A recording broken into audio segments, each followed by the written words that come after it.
কক্সবাজারের টেকনাফ স্থলবন্দর লক্ষ্য করে মিয়ানমার থেকে গুলি বর্ষণ করা হয়েছে।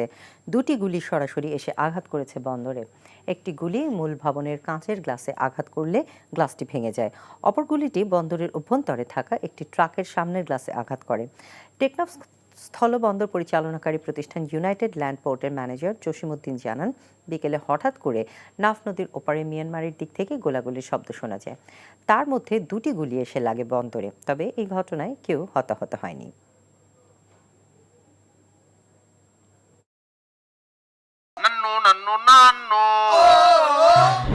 আরে সপ্তাহ একটা ব্র্যান্ডের গুলা আমার বংশ ব্র্যান্ডের কি আপা বিচার কত বিক্রি এমন পাড়া দিব না গুরু গুরু ভিতরতে সব বাইরে যাবে। আরে ওইছে থামো না, তোরে যদি ইসলামিক সাইড সবাই আমি ডিভোর্স না দিছি। আপনারা কি হোগারে চালিয়া পড়ল আমরা সিয়ামি তুমি আমারে আম্মা ডাকলাকে